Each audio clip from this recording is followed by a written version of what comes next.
Pontiac, que des médecins, des patients, mais aussi des sympathisants ont manifesté pour dénoncer la loi adoptée sous le bâillon par le gouvernement Legault. Et Félix, même si la météo aujourd'hui vraiment n'était pas idéale, les citoyens ont voulu faire entendre leur message. Ça n'a vraiment pas empêché plusieurs, Daniel, de se déplacer ici devant l'hôpital de Shawville pour faire entendre leur message, pour demander au gouvernement Legault de suspendre la loi 2 qui porte notamment sur la rémunération des médecins. Et ce que craignent plusieurs citoyens, médecins aussi avec qui j'ai parlé aujourd'hui, c'est ce fameux exode des médecins vers l'Ontario dont on parle beaucoup depuis les dernières semaines. Et ce qui est particulier ici dans la région du Pontiac, c'est qu'il y a beaucoup, et je dirais même une majorité des médecins qui parlent autant bien le français que l'anglais. Donc, c'est plus facile pour eux de traverser en Ontario. Ils peuvent se qualifier pour certains postes là-bas qui demandent aux médecins d'être bilingues. Je vous rappelle, Daniel, qu'on a appris cette semaine que les négociations ont repris entre la FMOQ, la Fédération des médecins omnipraticiens du Québec, et le gouvernement. On a demandé aujourd'hui au ministre de la Santé, Christian Dubé, comment avancent les discussions. Il a préféré ne pas commenter pour l'instant, mais on va écouter quand même quelques commentaires des manifestants qu'on a rencontrés cet après-midi. Je pense que c'est très important que les deux parties se parlent.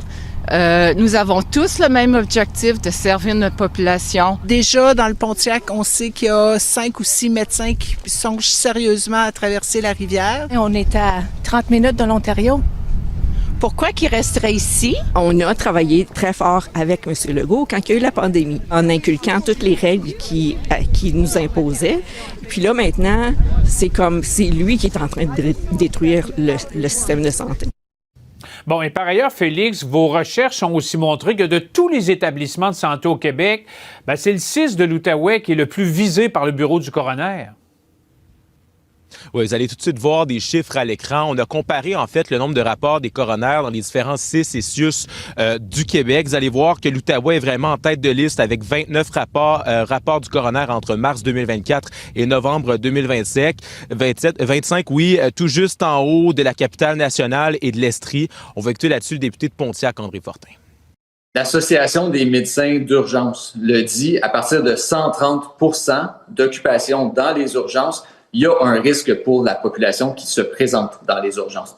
À l'hôpital de Hull, à l'hôpital de Gatineau, à l'hôpital de Maniwaki et dans plusieurs hôpitaux de la région, c'est normal, c'est quotidien de dépasser ces taux-là. Souvent, on est à 150, 160, 200 % d'occupation des urgences. Voilà, Daniel, on attend toujours de savoir si les médecins spécialistes, eux, reprendront les discussions avec Québec. Voilà, ça reste à voir. Merci, Félix. Au revoir.